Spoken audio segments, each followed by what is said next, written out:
네, 안녕하세요. 2020년 9월 6일 일요일 별이 빛나는 밤에 책 읽어주는 남자 별밤 책남입니다. 오늘은 소설을 읽어드릴 예정입니다.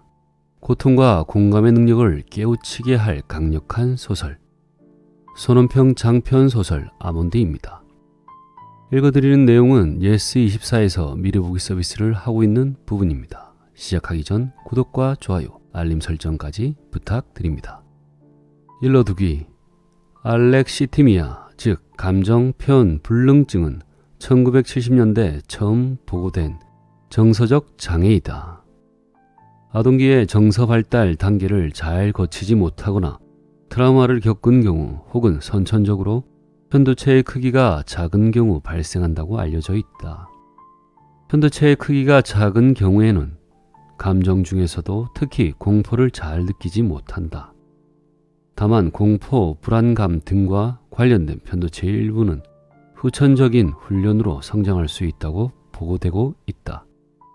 이 소설은 사실에 근거하되 작가의 상상력을 가미하여 알렉시티미아를 묘사하였다. PJ 놀라는 가상의 인물이다. 200, 201쪽에 언급된 공룡 관련 동화책은 버나드 모스트의 꼬마 공룡 모여라이다. 이 책의 본문에 의거해 공룡을 묘사했으나 공룡의 실제 크기는 연구 결과에 따라 다르게 이야기되고 있다. 프롤로그 나에겐 아몬드가 있다. 당신에게도 있다. 당신이 가장 소중하게 여기거나 가장 저주하는 누군가도 그것을 가졌다. 아무도 그것을 느낄 수는 없다. 그저 그것이 있음을 알고 있을 뿐이다. 한마디로 말하자면 이 이야기는 괴물인 내가 또 다른 괴물을 만나는 이야기이다. 하지만 그 끝이 비극일지 희극일지를 여기서 말할 생각은 없다. 첫째, 결론을 말하는 순간 모든 이야기는 시시해지기 때문이다. 비슷한 의미에서 둘째, 어떻게 해야 당신을 이 이야기에 동행시킬 가능성이 조금은 커지기 때문이다. 세 번째, 그러니까 마지막으로 변명을 하자면 사실 어떤 이야기가 비극인지 희극인지는 당신도 나도 누구도 영원히 알 수 없는 일이다. 일부 1. 그날 한 명이 다치고 6명이 죽었다. 먼저 엄마와 할멈, 다음으로는 남자를 말리러 온 대학생, 그 후에는 구세군 행진의 선두에 섰던 50대 아저씨 둘과 경찰 한 명이었다. 그리고 끝으로는 그 남자 자신이었다. 그는 정신없는 칼부림의 마지막 대상으로 스스로를 선택했다. 자신의 가슴 깊이 칼을 찔러 넣은 남자는 다른 희생자들과 마찬가지로 구급차가 도착하기 전 숨이 끊어졌다. 나는 그 모든 일이 눈앞에서 벌어지는 것을 바라보고만 있었다. 언제나 무표정하게. 2. 첫 번째 사건은 6살 때 일어났다. 징후를 보인 건 훨씬 전부터였고 6살이 되어서야 그것이 수면 위로 드러났다. 엄마의 예상보단 꽤 늦은 나이였다. 방심한 탓이었을까? 그날 엄마는 나를 데리러 오지 않았다. 나중에 알게 된 사실이지만 엄마는 그날 오랜만에 실로 몇 년 만에 아빠를 찾아갔다고 한다. 이제는 당신을 잊겠노라고, 새로운 사람을 만나겠다는 건 아니지만 어쨌거나 잊겠노라고. 납골당해 빛바랜 벽을 닦으며 그렇게 얘기했단다. 그렇게 엄마의 사랑이 완전히 끝맺어지는 그 순간에 철없는 사랑이 가져다준 불청객인 나는 철저히 잊히고 있었다. 아이들이 모두 사라진 후 나는 유유히 유치원 건물을 빠져나왔다. 6살짜리 남자애가 집의 위치에 대해 아는 거라곤 육교 너머 어딘가에 있다는 것뿐이었다. 육교 위로 올라 난간 아래로 고개를 떨궜다. 아래로 차들이 미끄러지듯 싱싱 달리고 있었다. 문득 어디선가 본 게 떠올라 입안에 침을 잔뜩 끌어모았다. 아래로 지나가는 차에 침을 맞히는 거다. 하지만 내 침은 바닥에 닿기도 전에 공기 중으로 사라지고 말았다. 그걸 지켜보며 몇 차례 계속하고 있자니 몸이 붕 뜬 것처럼 어지러질했다. 뭐하니 더럽게. 고개를 드니 지나가던 아주머니가 나를 쏘아보고 있었다. 아줌마는 제 갈 길을 가는 차들처럼 그 말만 남긴 채 미끄러지듯 나를 지나쳤고 나는 다시 홀로 남았다. 육교 밑으로 내려가는 계단은 사방으로 뻗어 있었고 나는 방향을 알지 못했다. 어차피 계단 아래로 보이는 풍경은 오른쪽이나 왼쪽이나 똑같이 회색빛으로 차가웠다. 비둘기 몇 마리가 부드덕 소리를 내며 머리 위로 가로질렀다. 새들이 향하는 방향을 쫓아가기로 했다. 길을 잘못 들어섰다는 걸 알았을 때는 이미 너무 많이 와버린 뒤였다. 그즈음 유치원에서 배우던 노래는 앞으로였다. 그 노래말처럼 지구는 둥그니까 자꾸자꾸 나아가면 언젠간 집에 도착하겠지 생각했다. 그래서 나는 고집스럽게 짧고 투박한 발걸음을 앞으로 옮겼다. 큰 길은 골목으로 이어졌고 골목 양옆으로 낡은 집들이 늘어서 있었다. 인적이 느껴지지 않았다. 무너져가는 시멘트 벽 여기저기에 알 수 없는 붉은색 숫자며 공가라는 글자 따위가 적힌 게 보였다. 갑자기 누군가 아 하고 작게 소리쳤다. 아였나 어였나 아였는지도 모른다. 아무튼 작고 짤막한 외침이었다. 소리가 나는 방향으로 걸어갔다. 점점 소리가 가까워졌고 그 외침은 으가 되었다가 이가 되기도 했다. 모퉁이 뒤에서 들리는 소리였다. 나는 지체 없이 모퉁이를 돌았다. 한 아이가 바닥에 누워 있었다. 나이를 가늠할 수 없는 작은 남자아이였다. 그 아이 위로 검은 그림자가 정신없이 드리워졌다 걷어졌다 하길 반복했다. 아이는 맞고 있었다. 짧은 외침은 그 아이가 내는 게 아니라 그 애를 둘러싼 그림자들에게서 기합처럼 터져나오는 소리였다. 그들은 아이에게 발길질을 하고 침을 뱉었다. 나중에서야 그들이 고작 중학생이었다는 걸 알았지만 그때 내 눈에 비친 그림자들은 다 큰 어른처럼 길고 거대했다. 아이는 이미 맞은 지가 너무 오래된 듯 저항을 하지도 소리를 내지도 못했다. 그저 헝겊 인형처럼 이쪽 저쪽으로 내팽개쳐지고 있을 뿐이었다. 그들 중 한 명이 마무리 동작처럼 아이의 옆구리를 내리 찍었다. 그러고 나서 그들은 사라졌다. 빨간 물감을 뒤집어 쓴 것처럼 아이의 온몸이 피로 물들었다. 나는 아이에게 다가갔다. 나보다 나이가 많아 보였다. 11살이나 12살, 그러니까 내 나이의 2배쯤. 그런데도 형이라는 생각은 안 들고 아이인 것만 같았다. 아이의 가슴이 갓 태어난 강아지처럼 짧고 얕은 숨으로 빠르게 달싹거렸다. 꽤 위험한 상황이라는 것쯤은 알 수 있었다. 나는 모퉁이를 다시 돌아 나왔다. 여전히 인적은 없었고 회백색 벽 위에 붉은 글씨들만이 눈을 어지럽혔다. 한참을 헤맨 끝에 겨우 작은 구멍 가게가 눈에 들어왔다. 미닫이 문을 열고 안으로 들어가 주인 아저씨에게 말을 걸었다. 아저씨, 텔레비전에선 가족 오락관이 나오고 있었다.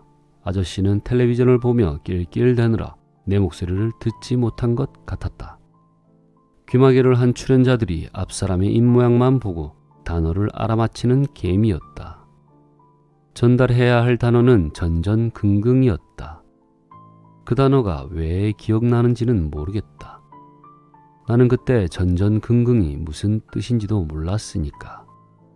어쨌든 젊은 여자 출연자가 자꾸만 엉뚱한 단어를 얘기해서 방청객과 가게 아저씨의 웃음을 자아내고 있었다.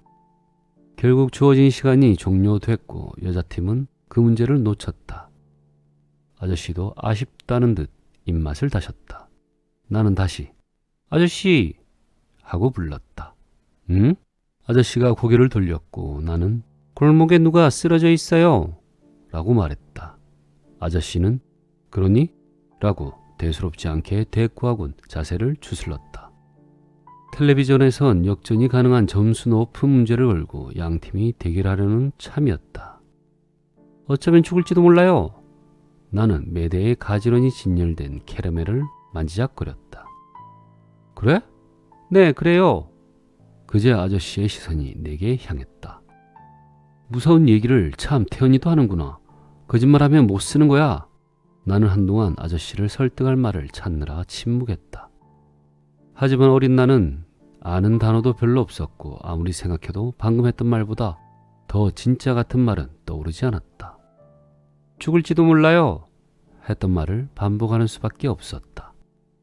3. 아저씨가 경찰에 신고를 하고 프로그램이 끝나기를 기다리는 동안 캐러멜을 꼼지락대며 만지작거리는 나를 보다 못한 아저씨가 아무것도 사지 않을 거면 그만 나가라고 하는 동안, 그러고도 한참을 꾸물거린 경찰이 현장까지 가는 동안 나는 줄곧 차가운 바닥에 누워있을 아이를 생각했다.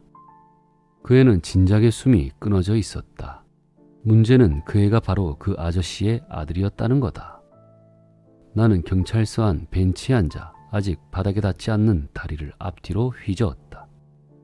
교차로 움직이는 발의 움직임이 차가운 바람을 일으켰고 이미 깜깜한 밤이었고 졸음이 밀려왔다.